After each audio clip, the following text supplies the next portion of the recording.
I'll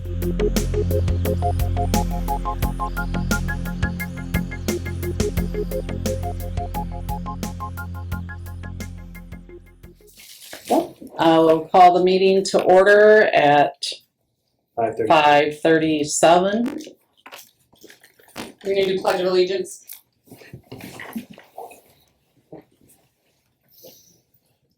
I Pledge allegiance to the flag of the United States of America and to the republic for which it stands, one nation, under God, indivisible, with liberty and justice for all.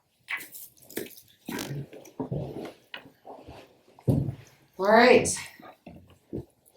Are you ready? we're ready, Rod. All right. Hey, good to see everybody. I am familiar with some of the people here, but there's some new ones. So my name's Rod Green. I'm a consultant with MASB and fairly famous, actually. But I was a superintendent for a long time, right? 24 years, and then I've been doing this helping districts for the last 11 years. So one of the things is the training for evaluation, and so that's what we're going to do tonight. So Stephanie, why don't you just go ahead? She's going to hit my slides for me. So, I mean, sometimes people are a little bit unsure about evaluation, like what do you do and how do you do it? You guys just did, Stephanie, a few weeks ago. So you're familiar, and so let's keep going. We do this evaluation training to really help boards and make sure that they're not confused about it. They know kind of what's happening and confident in what their role is in all of this. So go ahead and continue. And we want it to be developmental for the superintendents. We want the process to be helpful for the district and actually provide this mechanism for feedback as you go. So as we go ahead and keep going, so here's our targets for tonight. We want to talk a little bit about the requirements of the law. We want to make sure you know what the indicators are, the evidence, the cycle, and then actually how you're going to do it. It's really going to be similar to what you just did, so this is all going to be familiar. So you want me to do the 3-hour version, or would you like it a little bit shorter than that? What do you got around a half hour? I don't know if I can do that, but I will try to keep it moving for you, all right? You want to keep it moving? Yes. Sure. All right, go ahead, Don. So here's number one. You guys, and I talked to you about this, a few years ago when I was doing some training for you. We want you to try to speak as one voice. And, that's the whole trick of this whole thing that we do in governance is trying to speak as a board. So this is one process where we really want that to happen. You only get to evaluate one employee, and you're supposed to be using a research-based tool, and then you have to report it in the REP. Does anybody remember what the REP is? It's the Register of Educational Personnel. And you actually, tomorrow, the REP is due for this year. I haven't started it yet. I know this is a big deal for districts because I hear about it wherever I go, saying, "Oh yeah, we got to get the rep. We got to get a rep." And it's 2 days earlier. It's usually June 30th, but since June 30th is on a Sunday, tomorrow. So, but somebody asked me this last night. Well, don't we have to put the rating on the website? No, you don't put the rating on the website. You just report it in the REP. That's a state reporting tool. And you have to have training, which is what we're doing tonight. So congratulations, you are meeting that requirement. And I'm really happy to see all 7 of you and Stephanie, all of you have to be trained in the new rules. Okay, keep going. So, of course, you have to evaluate annually. Now the ratings are effective, developing, and need support. What was it 3 weeks ago? Highly Effective, effective, minimally effective, and ineffective. So those are out. Effective Monday, we have the new names.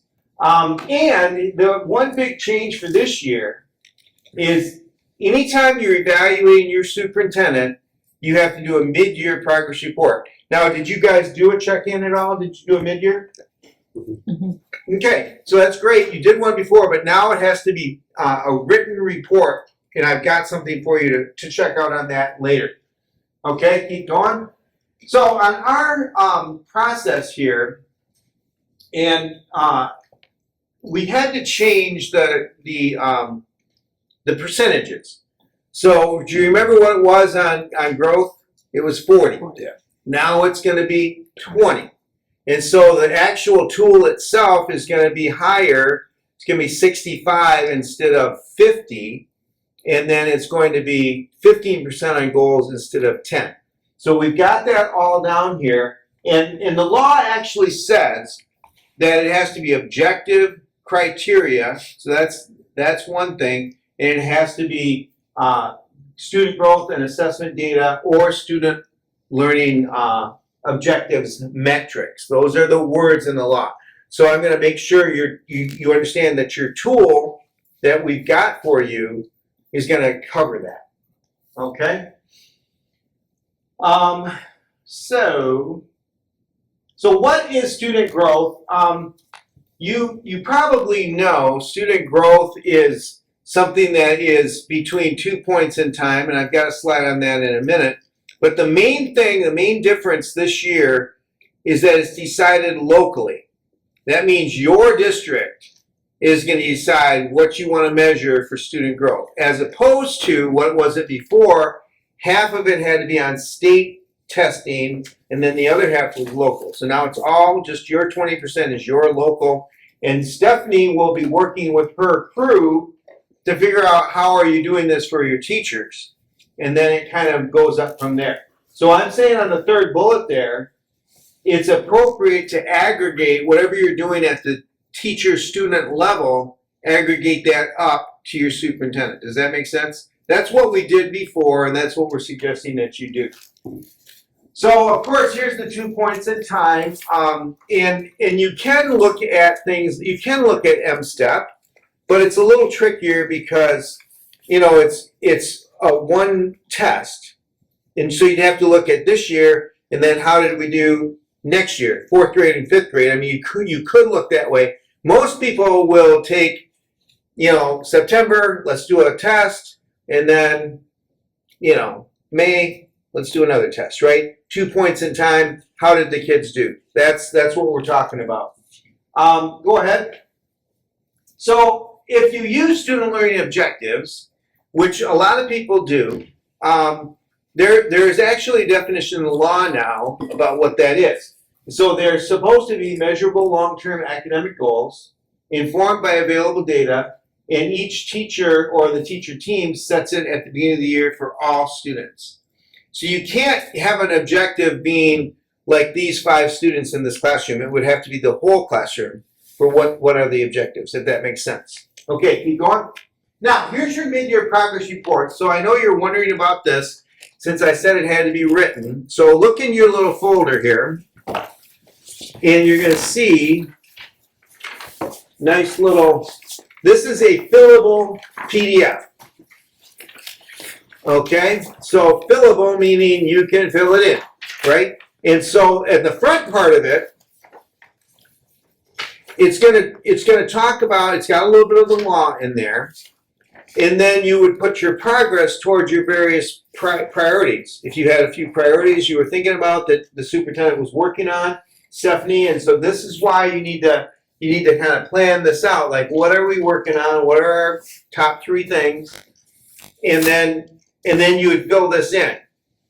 And you might put ongoing, or you might put, you know, working on this, going well. I mean, it doesn't have to be like rocket science, seriously.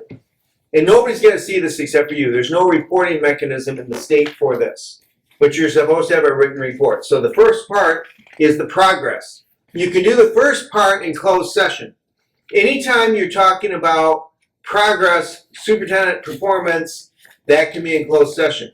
But the second part, if you look at the other side, the goals for the remainder of the year, when you're developing goals, that should be an open session. Does that make sense? So you can go into closed session, talk about how she's been doing for the first 6 months, and then you can come out, go into open session, and say, okay, do we want to change anything? Are we developing any new goals? And you might just put on here same. And then the other thing you have to have and it's at the bottom, is any training that's needed. So the law is specific. You have to develop goals for the remainder of the year, which could be the same, and then any training needed, which could be none. So you fill this out, you sign it, and then you put it in the file.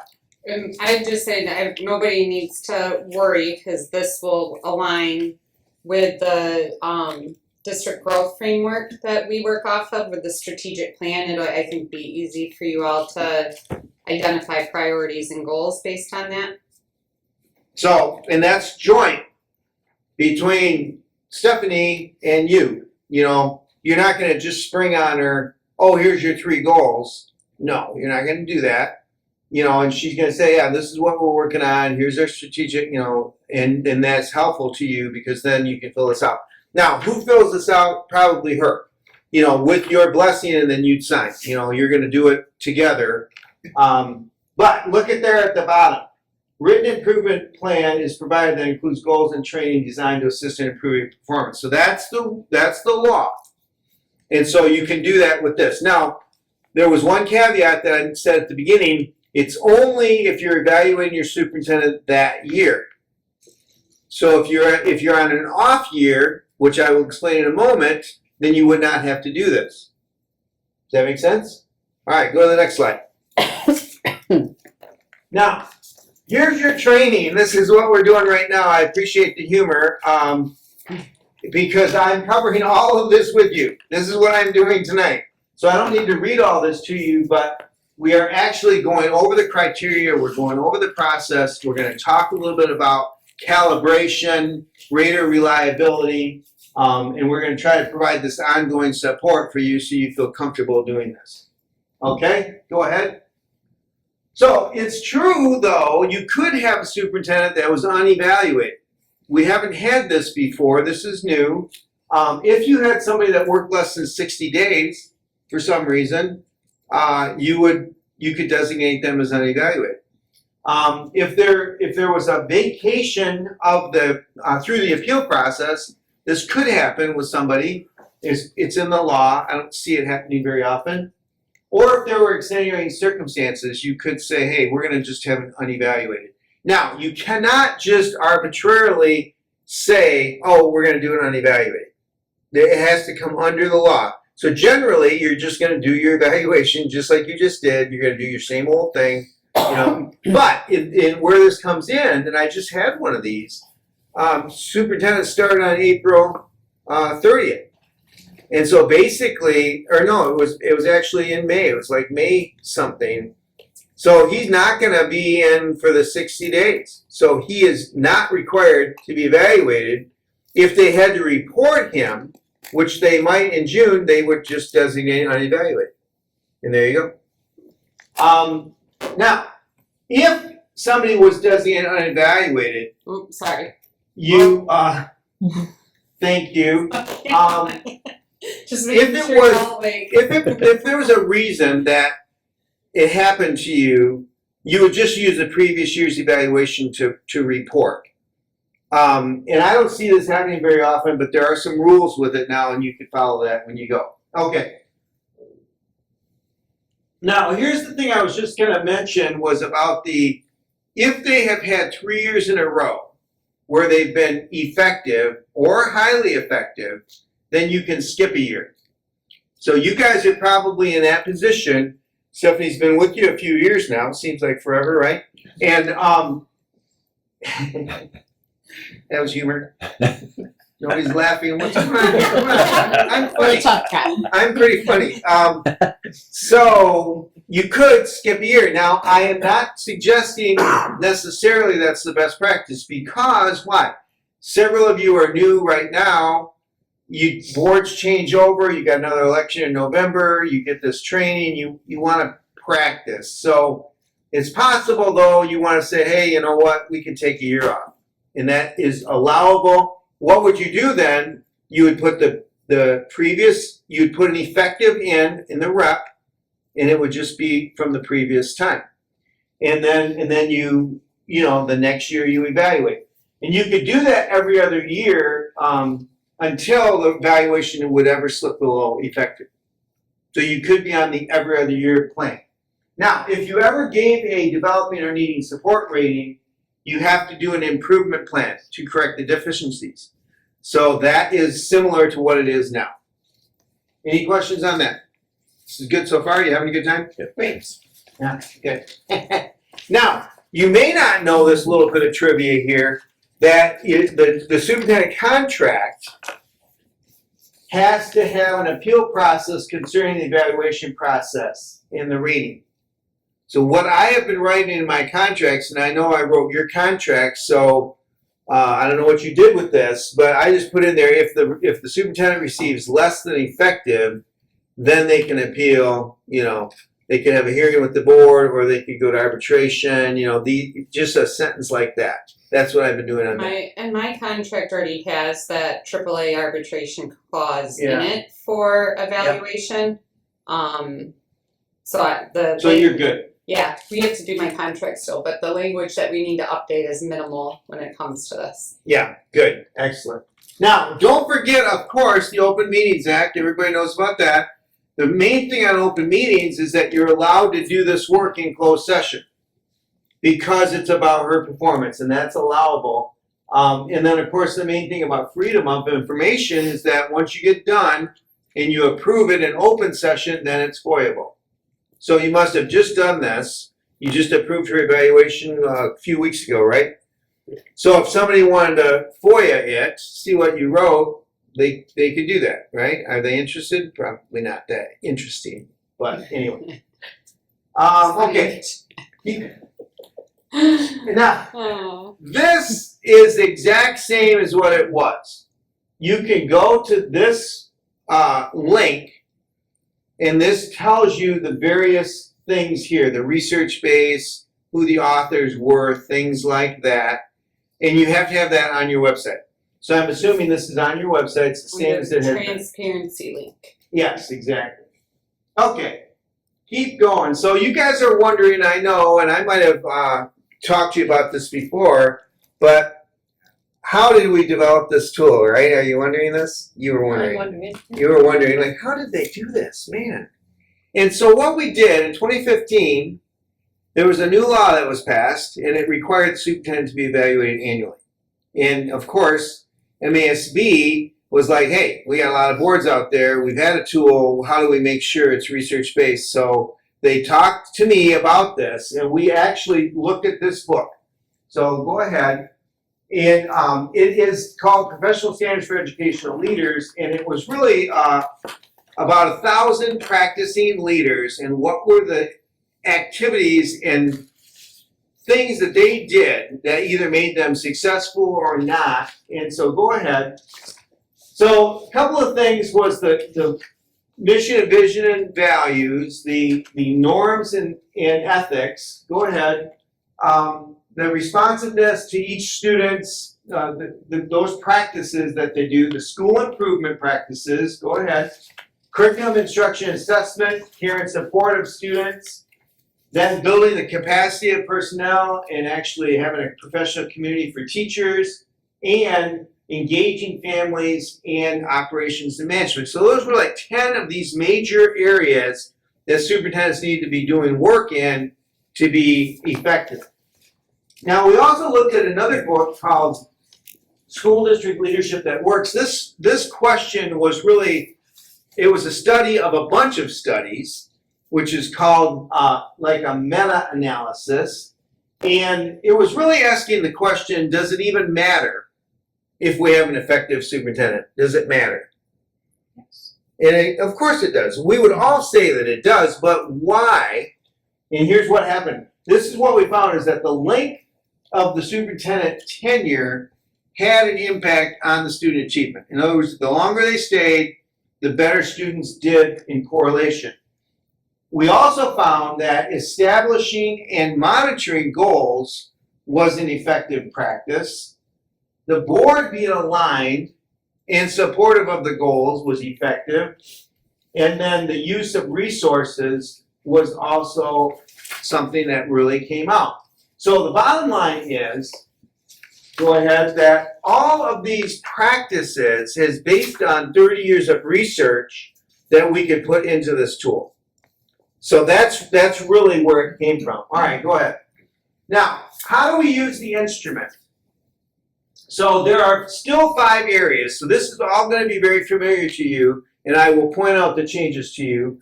But the governance and board relations, community relations, staff relations, and then you got business and finance and instruction. Those are your 5 big areas. And now instead of 50%, that will count as 65% of the overall score. Go ahead. So the rubric, let's take a look at the tool. So go into your file here. Pull out this tool here. And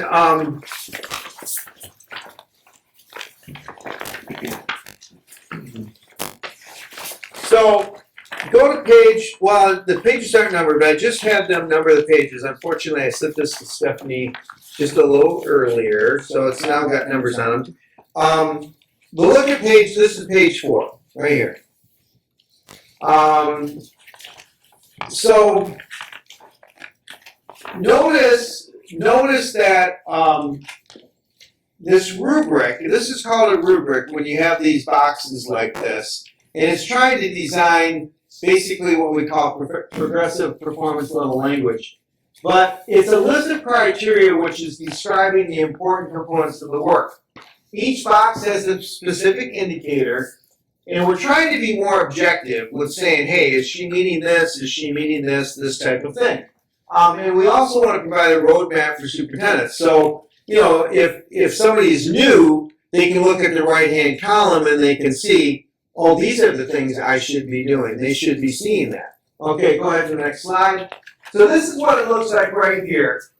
So notice you've got your performance category at the top, the governance and board relations. You've got your performance level in red there. And that's in red just to signify that that was required. That was required in the law. You've got your different indicators are each box. And then you've got this idea of bad to better to best in terms of your it's called progressive level language, progressive performance level language. Now go ahead and go to the next one. So let's just look at this first area for a second and say to ourselves, like, what are we covering here? So you'll notice that the categories are the same as before. There's 6 categories. It's still policy involvement, goal development, information, materials and background, board questions, and board development. Same as it was. Now, what's different? Who can tell me what's different from the last one that you just did? Can you see what's different? 3-point system. 3-point system instead of 4. That's it. So how did we do this? We basically combined 4 and 3 and made it 3. Now, we didn't take everything from 4 because there are, maybe some things in 4 that are considered highly effective versus effective. So we tried to be a little careful, like, hey, this is still just talking about effective. But like on policy, for example, is actively involved in the development, recommendation, administration of district policies. That's the effective category. And that's pretty straightforward. If they're developing, they're only using the policies from the policy provider and following it as written. They're not maybe doing it as much. If they're needing support, they're just making decisions without regard to policy, and we don't want that. So that's the idea of that type of language. But if you look across, what strikes you on any of these going across? Do you see anything that you're wondering about, like materials and background or information? Information, keeping only some board members informed. Do you get enough information to be able to make your decisions on a monthly basis, whatever you're doing, that type of thing? Questions on any of that language across? You're wondering? Ask me anything.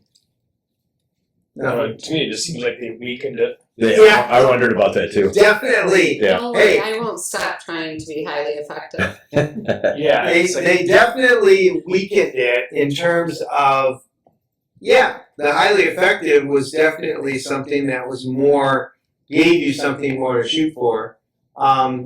So that's part, the legislature had that thought about, we want to have it just be effective. I'm not sure what the rationale was about that.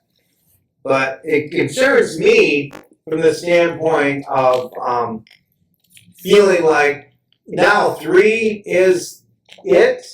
You know, before it was 4. And I used to have arguments and discussions between board members about, well, 4 means perfect, and have you ever heard this before? 4 means perfect, and she's Yes. not perfect. Yeah, and I think that's the thing, is like, any disagreements we had was between a 3 and 3 a and 4. 4. So this makes it easier on our end, because It definitely feels like it, but yeah, I agree with you. It feels a little You bit. can also look at it in another format, like all the information's still there.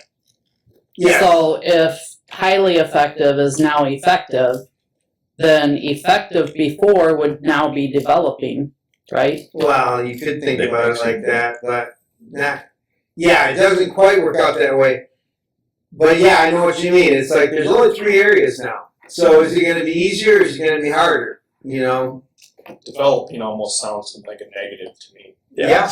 Yeah. Bit salty. There's only one positive category, 2 negative ones. Right, exactly. So before, at least you had between 3 and 4. If you were a little bit irritated, you could give a 3. Yeah. But now you got to give a 2, and you're feeling a little pressure. Maybe, I don't know. Other comments on that?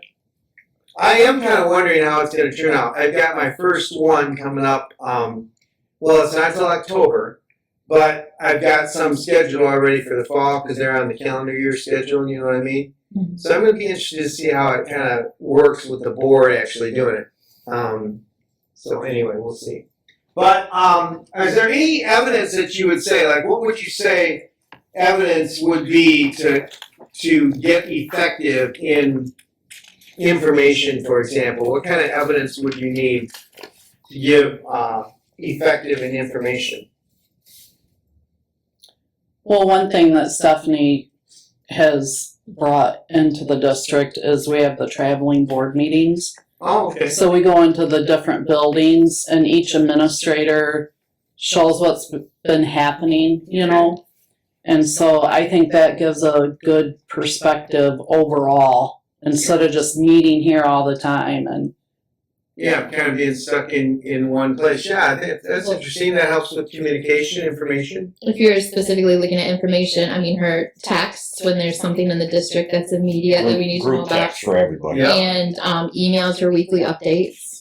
Yep, The agendas of information yep. and attachments. So there's lots of opportunities, and you guys know this work. I mean, this is the board category, so you're pretty familiar with this category.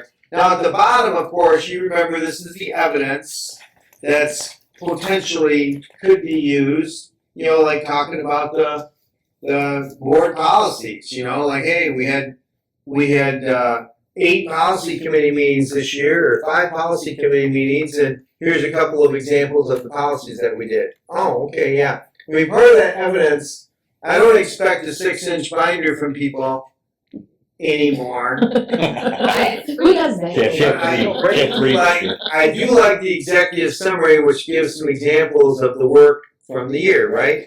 So what did you guys do this time? You did the evaluation process. I understand Jay was here, and I would have been here, but I was already booked. So you did a self-eval? Did you do a self-eval? Oh, yeah, absolutely. Did the self-eval and just, so did the self-eval, everybody did their individual scoring, then we came back a couple of weeks after with Jay and the board met, found Yeah. consensus. Did the And consensus thing? and we did that in Did you closed feel it? session and then came to open session and voted on the And approved it. effectiveness ratings, yep. Good. Yeah. So you did it exactly as trained, right? Yeah. It was actually really smooth. We, everybody was pretty much in agreement on everything, so all we talked about were the outliers. Good. Moved it right along. Yeah, Jay did tell me, he says, yeah, Stephanie was in Pennfield, they wanted to do the, exactly as I had done the training. So I don't always get that. A lot of people take shortcuts, I'm just going to say. And so he was impressed. He was like, yeah, I heard the Rod Green thing. That's what he told me. He says, yeah, I could tell Rod Green had been there. All right. So, anyway, all right, so then the next page, same as before. we don't usually use the goal top. If you got something you want to say, you can put it in comments. You do your comments by consensus as well. You don't have everybody's comments. And I had a district not too long ago, they just put in everybody's comments. Well, it was all over the place. And again, that's speaking as one voice. You can't do that. You can't have disparate comments in the comments. You have to decide what your comments are. Okay. So B is community relations. So just take a look at B. Same kind of thing, but we did combine a category. And I know you guys probably have this memorized, but I'll help you. There's only 2 at the beginning with the communication. So before we had 3. We had parents, community, and then community feedback. And now we've just got communication with community and parents, and then community and parent feedback, or community and parent input. So those 2 instead of 3, so there's only 5 areas now. Okay, if you were keeping track.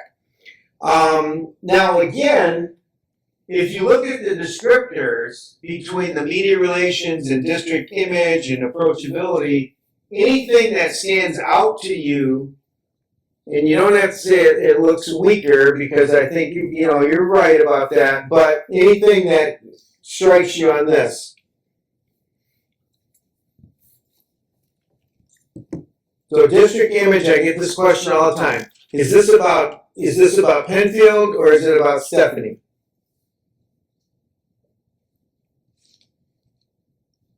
It's about Stephanie. It's Stephanie's image. Is she well spoken? Does she represent the district well? These kinds of things. Is she knowledgeable? She speaks well for the district. That's who you're talking about. So I have this with boards all the time. They're like, well, our image, it's not about the district's image, it's about her district image. Does that make sense? Yeah, it's her eval. Yeah, it's her eval. Okay, so then you got your evidence below, and then go to the next page. Same as before. Same as before. Put your comments in. Questions on that? Anybody? All right, so go ahead and go to staff relations. So now this is the same as before, 7 areas. And again, the whole staff input, doesn't accept or engage, accepts but doesn't seek, readily accepts, actively seeks and engages staff in decision making. So we want Stephanie to be able to tell us how she's doing that. That's the self-evaluation. So we've got staff meetings, we've got curriculum committees, we've got school improvement committees. The teachers are involved in this, we've got teachers involved in that. And then that's how she gives her self-eval, and then that's how you give your eval. Does that make sense? That's what we're doing. So again, you're looking at these descriptors. Doesn't delegate duties, maintains too much personal control, delegates as staff members request, and then delegates responsibility to staff that fosters their own professional growth, leadership, and decision making. So again, it's that progressive language. You with me? Mm-hmm. Everybody's with me, you're having a good time, you're enjoying it. And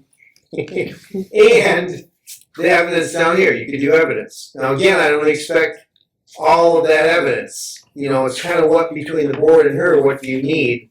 Don't kill the board. Okay, you with me? Keep going. Keep going. I do have a question about the comment section, because there was some feedback, that we didn't put comments in it. And not this year's evaluation, but the previous evaluation, when it was FOIA'd and put up, there was, some, Criticism? yeah.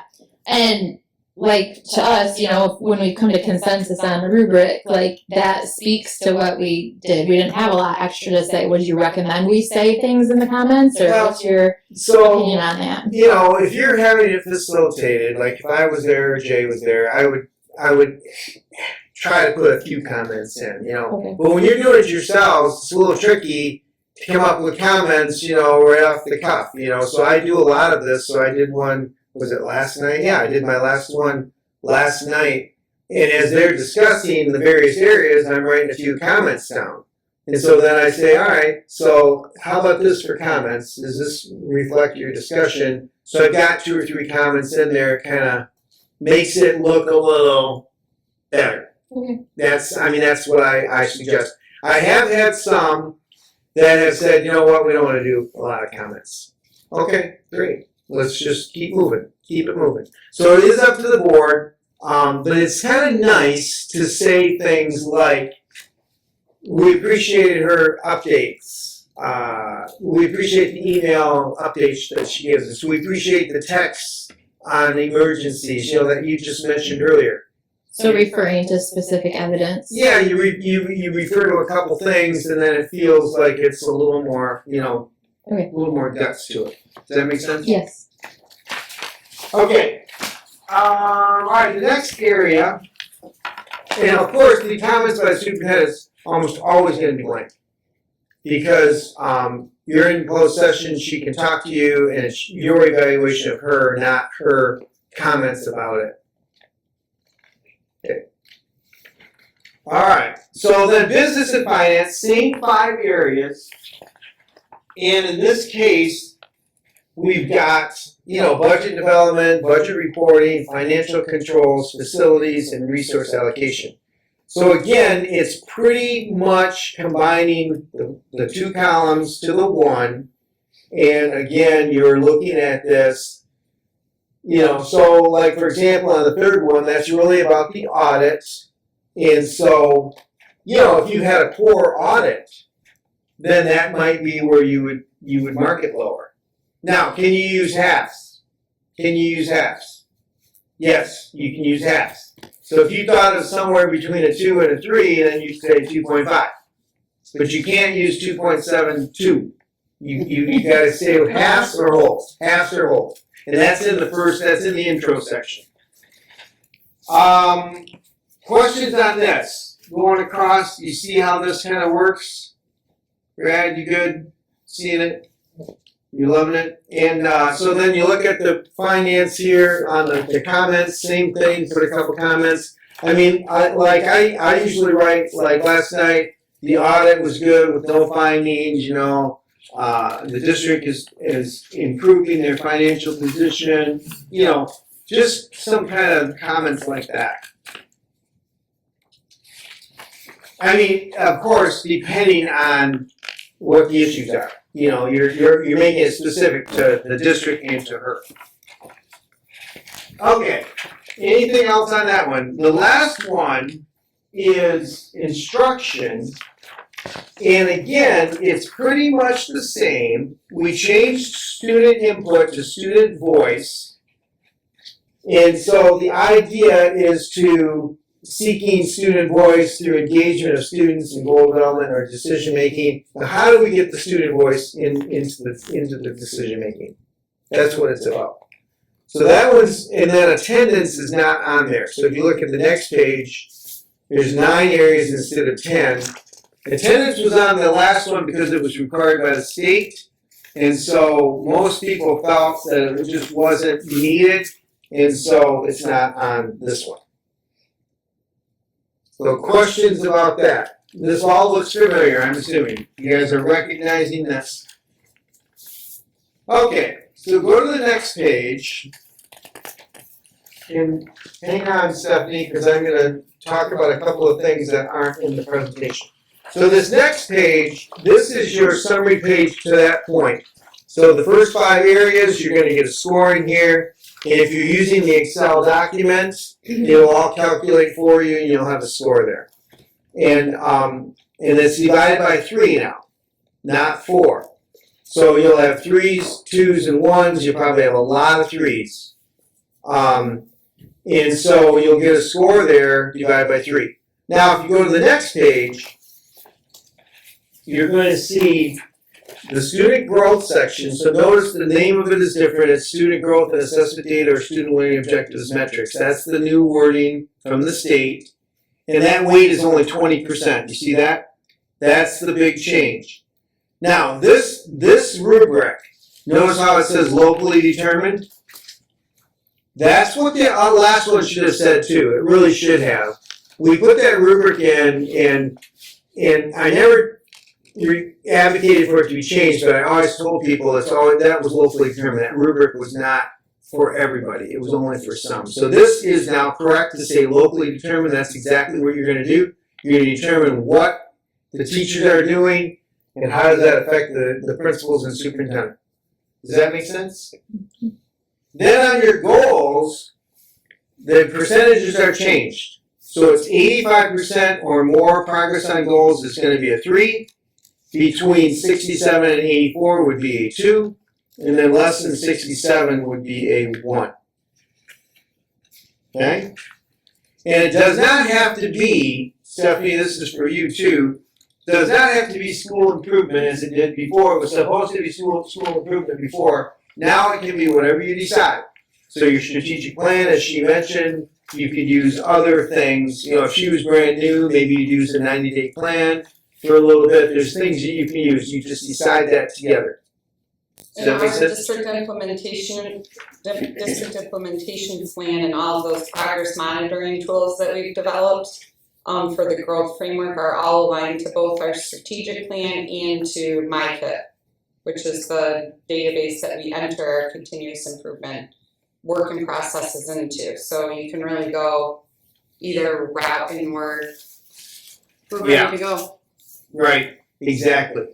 Now, the last page now, you can see, it's going to summarize. So you see we got the 65, 20, and 15, as I was mentioning. So then that multiplies out, you're going to get a total score here, and then you're going to divide by 3 to get your total percentage. And that'll all happen for you on the Excel sheet, so you don't have to do that manually. It'll calculate for you. And that's on the website, by the way. And then here's the cut scores. So the cut score is 85 to be effective. Now, you might have thought, well, shoot, before, I'm sure you have this memorized, it was 75 to 89, and then 89 and 90 to 100, so why wouldn't it be 75 to 100? Because when you do it divided by 3, it changes how that would work, and that would be too low. 75 would be too low for a 3-point scale. So we did a little math on it, figured it out, and so you still would have to get several 2s to go into the developing category. So there's 30 areas, plus the growth, plus the goals. So there's really 32 areas that you would rate, and then you'd have to have quite a few 2s to get it below 85. Does that make sense? Because a 3 is 100. So you get 3, 3, 3, 3, 3, that's got to be 100. You need 100, 100. I mean, so that this, I'm not advocating that you give 2s, I'm just saying the reality of the way the math works, you can't expect to get developing if you have 1, 2. It's not going to work. Does that make sense? All right? You with me? Stephanie, you with me? All right, so any questions on this part of it? This is very similar. You've seen it before. There's other stuff in here that is really good. It's all updated for the new law. So you could use this document instead of both the presentation and this. You could keep this, and a lot of the presentation is right in here. Okay? I can see how I got the mandatory mid-year. I got that in there. Stuff that's in there that needed to be. And this is very nice copies. Thank you. So no questions on this? Got the authors on the back. Yay. All right. Okay. You with me so far? You guys need a break? You ready to keep going? Keep it moving. Keep it rolling. Okay. So evidence. Evidence. Why do we want evidence? I could ask this as a rhetorical question, or I could just answer it for you. Subjective versus subjective. There you go. Thank you. Yeah, you're trying to be more objective. You are. You're trying to be more objective. Plus, we don't know the work. We're not in there with her every day. So we're trying to be more objective. And on the bottom of each page, if you get the next slide, I got a little artifacts that may serve as evidence. Okay. So, of course, you can have all kinds of things as evidence. And I know Stephanie knows this. She's done it before. But you wanna kind of divide and conquer this between the board and the superintendent. What do you need to see? What would you like to see to do your job? And she'll do it. But you don't want her to just give you a stack of stuff that's not what you want, right? So you gotta talk about this, and I know you've done that before. Okay. Now, let's do a little practicing. You wanna practice for a minute? We're gonna practice. All right, so take this, look at the first section, which is page 4 again. So this is our first policy involvement, is our first A1, right? You see it? You see the rubric across. So now, here's the evidence that's being presented. And you can see it on the slide here.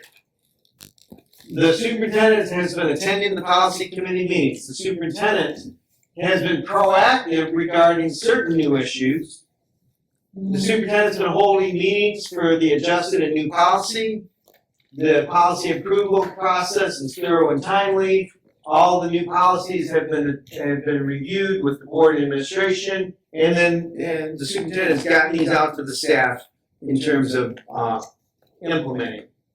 So you look at this rubric here, and so where does that fall in terms of rating? What would you say? 3. 3? Easy, right? I made it easy. Thank you. I didn't want any wrong answers. So yeah, that was a 3. It's an obvious 3. A lot of great evidence, right? Right? That's what we want. All right, so let's go to the next one, budget reporting. So this one is in section D. Section D. And it's the second one down. So you kind of look at that rubric there. Doesn't report, reports the status as requested, reports on a regular basis. Okay, so now we look at the evidence. So we've got no regular budget reporting done at the board level. Budget to actual reports are not readily available. The audit has issues and management concerns. And the superintendent is unsure of the status of finances when requested by the board. So as you look at that rubric, what would you say is this one? This one is a 1. This one is not a 2. This one is a 1. So why would you say that? Why would you say that's a 1 instead of a 2? You have to report status to get a 2, and there's no evidence of reported status. Yeah, that's right. That's right. So again, I guess I would say it feels like it's obvious, and it's not as obvious in real life when this happens. You're looking at these things, they're not quite as obvious, but you're trying to look at the evidence that's being provided versus the rubric. That's really what you're doing. And if you feel like you're not getting the evidence, you may say to the superintendent, hey, we're not seeing the evidence here. You know, help us understand. But if you're living this financial reporting, this is your world at board meetings, and this is an actual example from a district where they were doing this very thing. Budget to actual wasn't there. The reports weren't there. You know, the person doesn't know and asks the business manager, yeah, we're still working on it. I mean, all of these things, it looks like a 1. Does that make sense? Isn't the law that you have to have those in the agenda every month? You are, no. It's just best practice. It is best practice, and it's what is decided between the board, what the board has asked for. But what is in the law is things like your budget hearing, your budget approval before June 30th, which I'm sure you already did. There's things like that that are in the law. And there's also things like you're not supposed to go over the budget that's been allocated by the board for the administration. But if you're not getting budget to actual, would you know? The board would not know. And actually the administration doesn't know either. I mean, this is what happens with some districts where they get themselves in trouble. I thought it was the law. It is. Just keep It that is the law. thought. It is the law. Keep that thought. All right, let's do next one. And so here we got a little different one. We've got staff, so let's go back to C.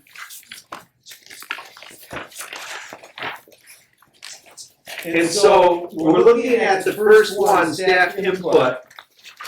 So we've got a survey being sent out, but the results are not being consistently utilized to adjust anything.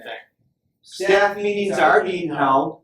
Curriculum review process includes staff, but their ideas are not being used consistently.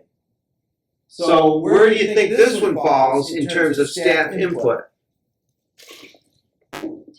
Yeah, 2. Yeah, this is a 2. It's kind of like halfway. Some things are happening, but it's not really developed. It's still developing, and especially when you see the surveys being sent out, but then it's not being utilized. That type of thing. So that's our idea of trying to manage the evidence versus the rating. And that's what you're really doing each time. You're looking at the evidence and trying to pick where does it fit in. Questions on that? All right, let's keep going.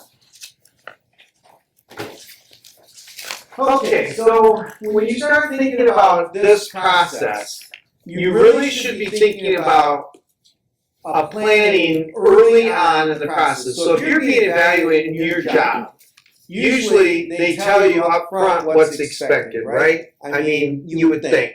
And so that's kind of what we're doing here with the superintendent. Everyone knows the superintendent's supposed to do this stuff, but we're trying to have the board and the superintendent actually have a discussion about what's being expected. So things like the timeline, maybe the performance expectations or the goals, as you guys just mentioned. Planning a mid-year. Talking about what are the evidence that we want. And now you've done this, it's easy, you've already done it. Hey, let's do it the same as last year. I mean, that's easy, but it's nice to have the conversation. And then, of course, reviewing the process at the end. What are we going to do at the year end? Now, all of this could be done July, August range, because you're going to do this evaluation next May or June. But you could do it early to kind of think this through a little bit. Go ahead to the next slide. So go ahead to the next one. So things about performance expectations, you may, as we're doing tonight, we're going over the rubric.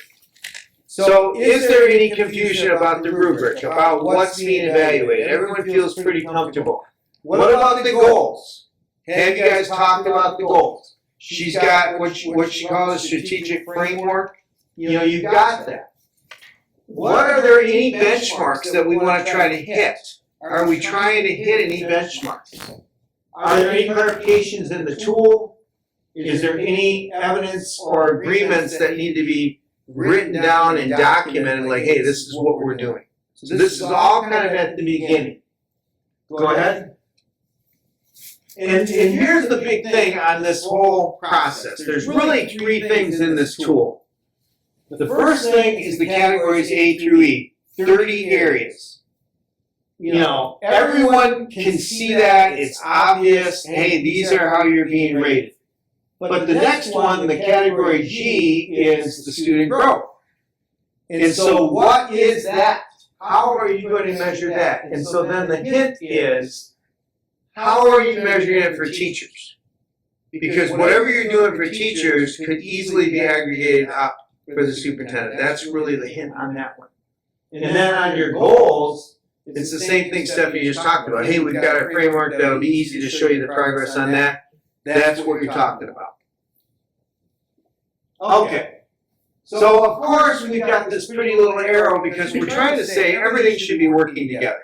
You've got your MyTip in the corner there. You've got your board going on. You've got your superintendent performance. All of it's driven by the district goals. And then, of course, you've got your district staff and your standards and goals. So all of that moving in the same direction. Go ahead. All right, so now what do we do with monitoring? So go ahead, the next slide. Are you doing, and I'll ask you this question, are you doing checkpoints currently? You did it mid-year. Yep, so we have a we created, the central office team and I, a district growth framework, which is built off of our strategic plan, and my performance goals are in there, our short-term and long-term goals are in there. It's aligned to my KIP and to the strategic plan. Okay. And then we created, progress monitoring reports that include, updates, and we organized all of our, interdepartmental meetings around this. So it's the work of the team at like all central office teams. Yeah. Within the Are you teams. reporting it out And then I reported out to the board? Mhm. Are you doing that quarterly? Probably more, this year more frequently than quarterly. Okay. So those could be considered checkpoints. If you were having a conversation about her performance individually, you could go into closed session for a check-in. I would suggest at least, you gotta do the mid-year. We just went into closed session on the mid-year once this year, and then the year prior, we did the mid-year closed session too. Okay. And then I typically do the, presentation of like the progress monitoring tools for the implementation framework at work sessions. And we have lots more. Which is great. Trimesters, I think, more than quarterly. Okay, that's great. And the mid-year is probably what I would recommend. The presentation is gonna say you could do it quarterly. But I like the mid-year because now it's required and it just is a nice, and I like the combo of the work sessions, the progress that you're seeing, and then actually sitting down with them in closed session, maybe mid-year. So a couple of things to think about, how are you gonna measure progress? Is it pretty easy, or are the checkpoints later? Like for example, if you were doing something with student performance, you don't get the test until, August. So you can't measure it in April. So you have to know those kinds of things. And then of course, are you expecting a certain change? Are you thinking about, this is what we'd like to see? So that would be nice to talk about if that's the case. And then of course the mid-year is required. And here's a little session about the mid-year, and I kind of told you this all verbally already, but it's about halfway through your evaluation year. So for you guys, if you're doing your evaluation in June, probably be December, let's say, and you're trying to gauge improvement from the previous eval going forward, and you're looking at the goals. Discussion of your progress of the goals can be done in closed session, as I mentioned earlier. But if you're going to talk about new goals, it should be done in open session. And you might want to include, like, how do we want to measure this? So you're thinking about this mid-year meeting. It could be pretty easy, or it could be like, hey, let's go and let's talk about some new goals. Let's get something. You could do that. I'm saying most districts will probably continue the same goals that were already set. In terms of what's required in the improvement plan, as I mentioned, you have to say the goal to remainder of the year, which could be the same. You have to say any recommended training, and then you have to consider what evidence would be used if you were going to have goals. Does this make sense? You guys with me? Okay, keep going. Now, let's talk about towards the end of the year now, the self-evaluation, and we put in here portfolio, but let's go to the next slide. We are saying, I have said, we would like it to the superintendent to do a self-assessment, self-evaluation, and we want them to use the instrument to rate themselves, write down the numbers. We want them to put some evidence together, and we want you to share this with the board prior to doing the evaluation. Now, this totally makes sense, but I have had boards say, well, I want to do my rating before I see their evidence. And it's like, that is not what we would suggest. That is not good practice. You need to know the evidence. It's the same way with doing a teacher or a principal. You ask them, how are they doing? What happened in their classroom? You weren't in their classroom 180 days. How did the kids do? What are you hear that, then you do your rating. That's how it works. So this next slide, it just talks about how do you think about a self-evaluation. You listen, you try to be open, and then of course you're reading through it, you're listening to the comments, and you might ask a question or two trying to clarify what you're hearing. I mean, you're basically trying to understand what the person's work is and what they're thinking of their own reflection. Go ahead. All right, so now here as we get towards the end of the process, go ahead. We are trying to do this as speaking as one voice, and I know I'm being redundant on that, but I think it's really important to help boards understand this is one of their jobs.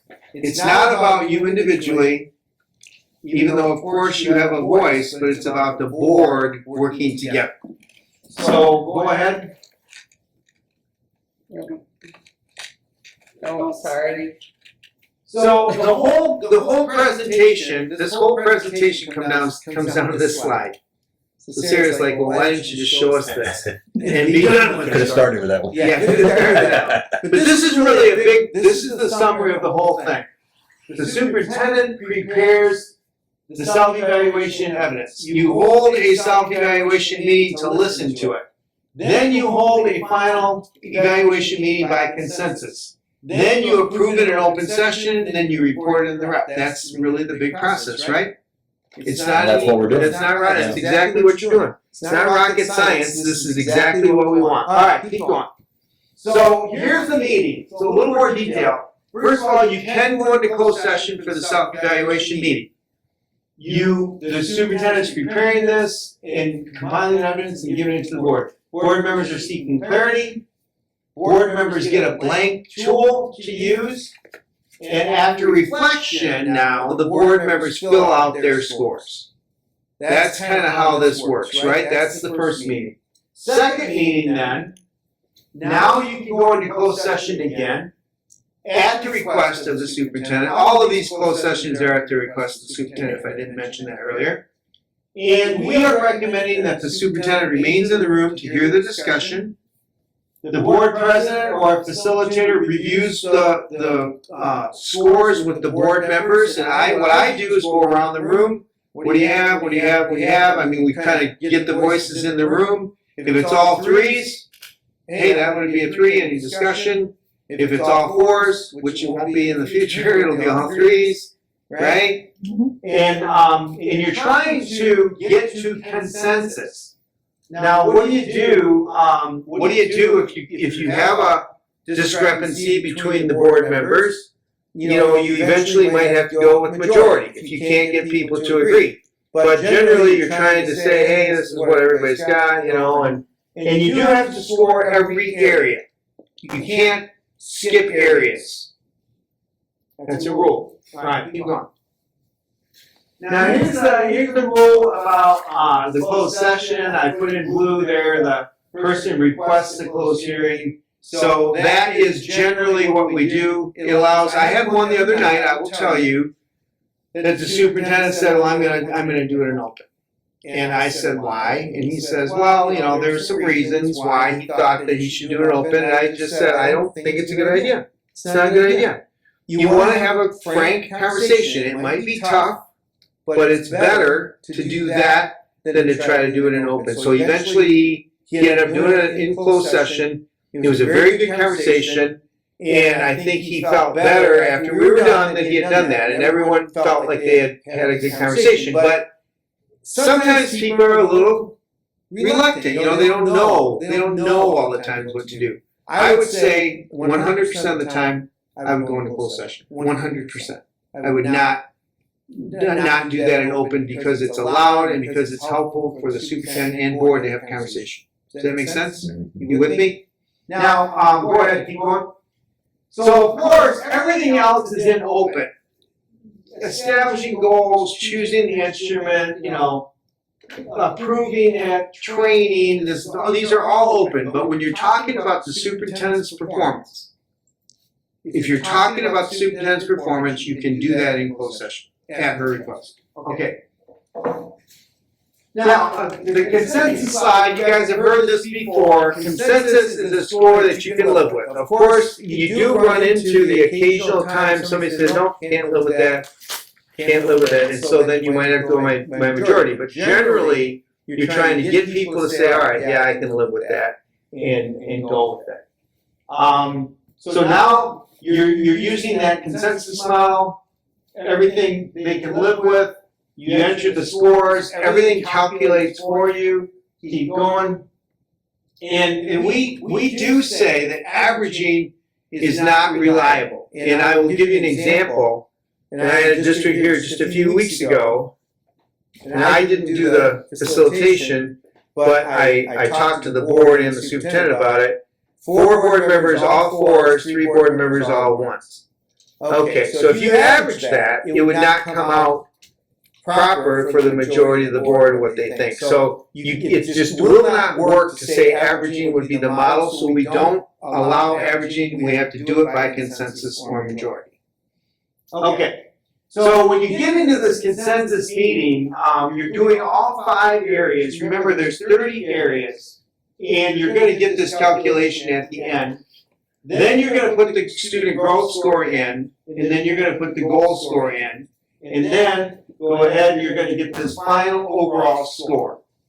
Then you put your comments in, if you put comments in along the way or at the end, and then basically you're done. So go ahead to the next one. Now, once you're done in closed session, you are still not done. Remember, anything that's done in closed session is private, confidential, cannot be shared. So the only way to do that is to go into open session and actually approve what you just did. So you're not approving the rating, though. You are approving the evaluation. The evaluation contains the rating. So what you say, Dawn, as board president, you would say, and hopefully, I don't know, of course, if she said this before, but it would be something to the effect of, I need a motion to approve the evaluation as completed in closed session. Brad makes the motion, Sarah says second, the board votes, then Dawn says, Stephanie was highly effective, we really appreciate her, blah, blah, blah. That's after it's approved, because now it is something that the board has approved. So that's this slide. And the board president comments, the motion is needed to approve the evaluation as presented. After receiving the motion and support, the board president calls for the vote. After the approval, then the board president announces the rating, and then, of course, you can coordinate a public statement. So that's a little bit tricky because you feel like when you're finished in closed session, hey, she got highly effective, so you come out and you say, hey, it's highly effective, but it's not really yet. Does that make sense? Mm-hmm. So just a little technicality there. All right. Keep going. Now, after the approval of open session, what are you going to do next? Well, you're going to, if the superintendent was going to add comments, this is when it would happen, but we're saying no, probably not. Then you're making copies of the eval, you're signing both copies, one goes in the file, one goes to her, and then it's reported in the rep. So how you get that to the rep, Stephanie would handle that part of it. Who does your rep? Angela. So she gives it to Angela, here's the rating, and then Angela puts it in the rep. Does that make sense? Mm-hmm. All right. Tomorrow at 4 p.m. Tomorrow at 4 p.m. Yes, exactly.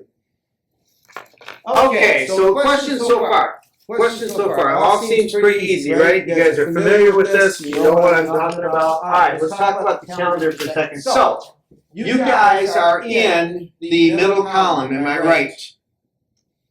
You are doing a July to June timing. And you finished it this year on June 14th or May 30th? May 20 something, or I think we did it at the end of May. Yeah, it was in May. Yeah, all right, perfect. That's still the July to June. You can see May down at the end.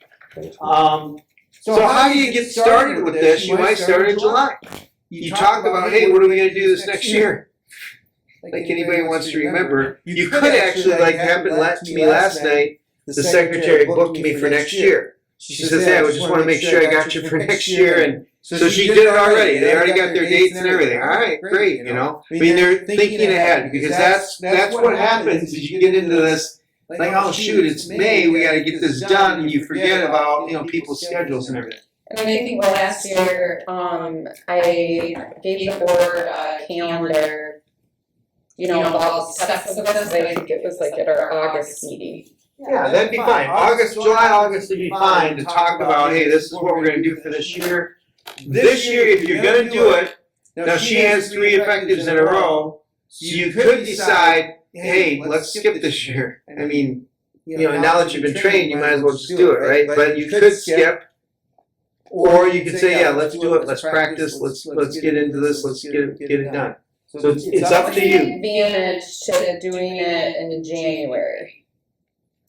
The Maybe advantage, it's been like, the data hasn't been released for last year's data, but. yeah, so the January to December is, usually they do the annual evaluation in November, December range. Okay. And so I have a few of them that are scheduled already for November, December, and they like it because the board members are elected in November, and then they start in January, so it feels like they got the whole year. And so the cycle is just different. That's the main reason. But notice I put the mid-year progress report in there. So you've got that in there, so if you're going to evaluate, you need to do the mid-year progress. And then, so that's your 3, I mean, basically the one on the right, most people don't do that one. And that one's actually kind of the old-fashioned style. That's how mine was done, not to date myself, but mine was usually done in March because of the annual renewal of a contract, which is kind of done by April 1st. But we don't really have to worry about that. It's mainly the first 2. Any questions on that? So if you want to change it, you'd have to just talk to each other and decide what you're going to do. But here's the rule. If you're going to skip this year, you're allowed because she is effective 3 years in a row. So she would get an effective rate on June 30th. Then you could do it next December, and you'd be on that cycle then. So you could think about that. Does that make sense?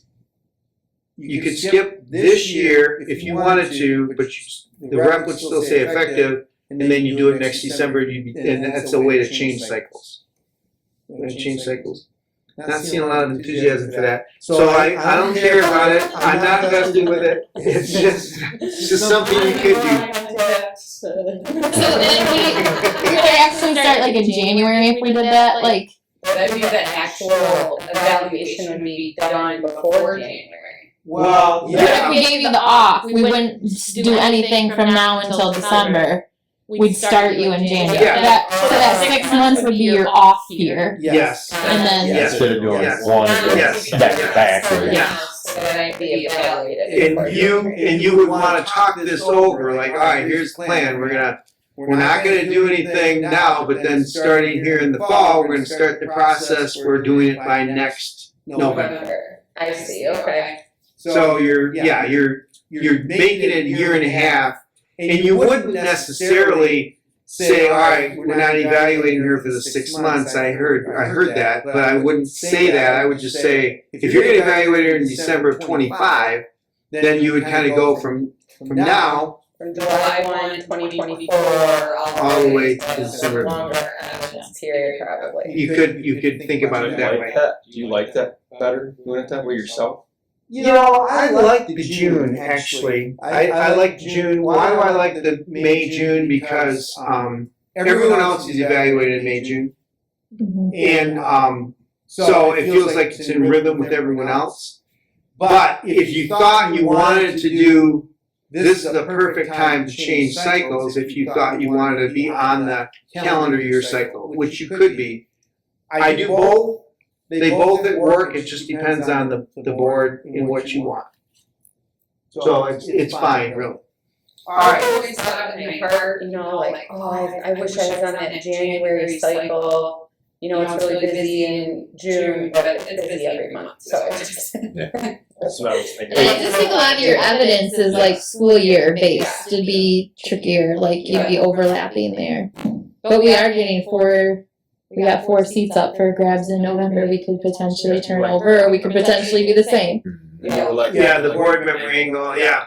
And that is really why it's in there, for that exact reason. And it could be something you think about, and even in November, you could say, all right, let's regroup, let's skip this year in June because we've got 3 new ones coming on again. let's redo our training, get everybody situated, and then let's do it next November. I mean, you could do that. You'd be within the law because she has 3 effectives in a row, so you have more flexibility for this year. Does that make sense? Mhm. It's up to the board. This is a board decision, but you want to work with your superintendent, make sure you tell her what, talk to her about what's going on and how it works. Very flexible. Okay, keep going. So I'm not saying you need all of this stuff at the beginning, you guys, but this is things that you could think about, like, well, what's their contract say, or what does our policy say, or what's the assessment model that we're using? I mean, you could think about all of these things. Obviously, I want you to think about the calendar and the instrument and just understanding what you're doing is really what I want you to think about. Go ahead, keep going. And so these are the various particular check-in moments that you could have. So if you were doing a January cycle, you would start with the expectation. So this is either January or July or February or August. It's in the beginning of your cycle. And you start talking about what you think you want to do. You start thinking about your schedule. Go ahead.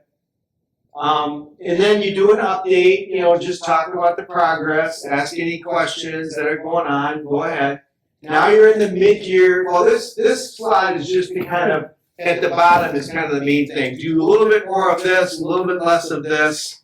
That's the check-in process. And then go ahead with the next one. Now you've got this mid-year. So I've obviously mentioned the mid-year a few times. That's a new requirement. So I want to make sure you understand you have to do a written report. And remember, you can be in closed session, talk about the progress, but then if you go into new goals, you have to do that in open session. That's the bottom bullet there. Okay, go ahead. And then you might do one more check-in if you were going to do that. And then go ahead. And then now you're at the final evaluation. And that's where you're talking about the, constructive conversation about the growth and things that you want to work on. Okay? Now, this slide is designed to meet the need of ongoing support. So how do you get ongoing support? So one of the things about this training, you have to do this every 3 years. It's not by rule, it's in the law. And so you'll have to, and then you've got to have all of your new people have to do it. So if you get a couple new people on in November, they have to do it. And so how do you keep supporting people? I think doing the check-ins is helpful, looking at the tool and things like that. How can we keep doing this, a good job with this? And it's really just continuing to practice. Okay. Now, I will just ask you, do you think we accomplished our targets? Number one is, did you catch some stuff about the law? What's a couple of things that you caught on the law? What's a couple of things that we talked about? Written documentation at mid-year. All right, written documentation at mid-year, perfect. Well, Training. you got new training, perfect, nice. What else? Here's another one. New goals have to be in open session. Mhm. Good. That was a good one. You got one? Yeah. That's what I said earlier. Annually. Yeah. Annually is a thing unless annually except 3. Three consecutive. 3 in a row. Effective. And it's only effective now, not highly. So it's either. So, I guess the clarification on that it's local or for students. yes, that's a good one. See, I learned what you guys say, what you pick up, because I want to understand better what people hear from because I know this stuff, right? But what you know is it's important to me to know that. Now, obviously, the indicators of job performance, all the little boxes, right, on the paper, that's called the rubric. We know about the evidence. You could have some evidence, obviously. What about the cycle? What's our cycle? We're thinking about school year, but we could go to calendar year because of the board member thing, right? That's the cycle.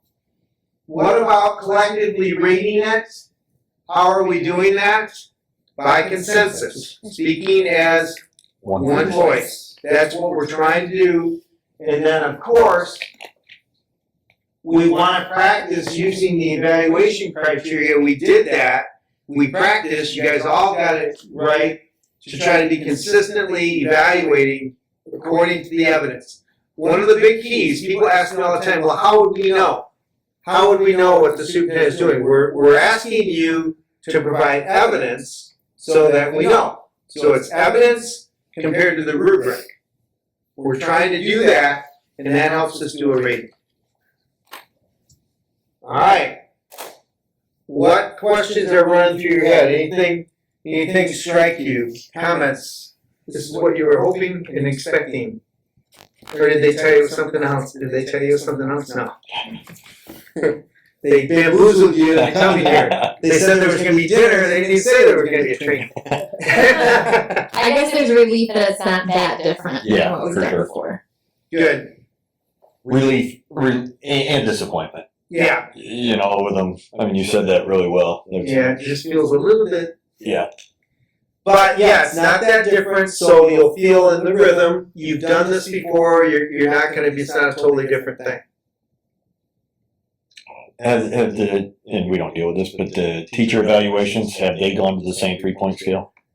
So most of the teacher evaluations are continuing, so there are a lot of those are national evaluation tools.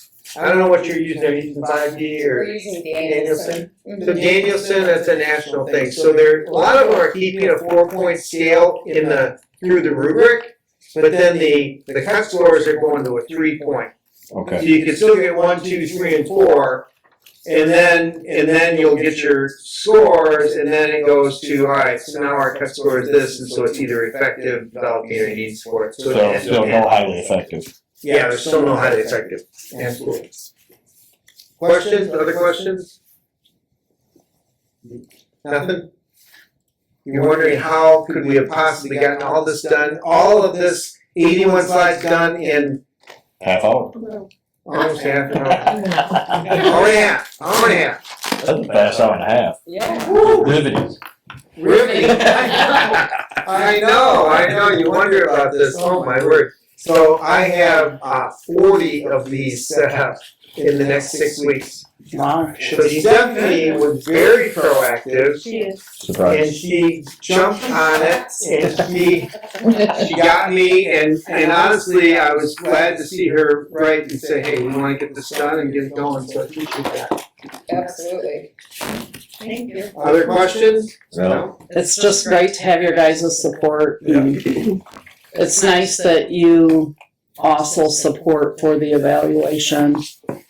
I think it helps give the community, Yeah. just that there's a third party. Yeah, a little third party action going there, yeah. Appreciate that. Well, I appreciate you guys. It's so nice to meet the 3 new ones. I had heard that there was 3 new ones, but I hadn't met you yet.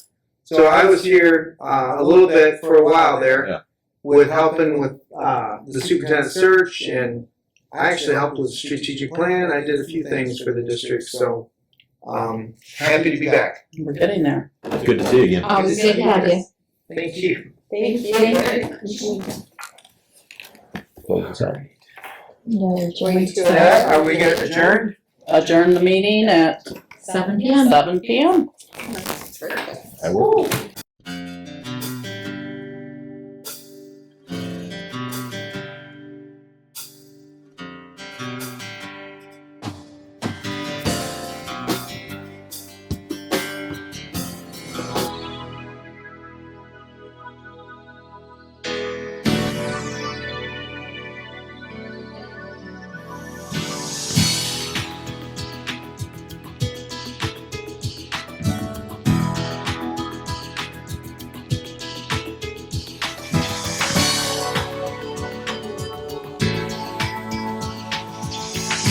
Access Vision. Your voice, your community.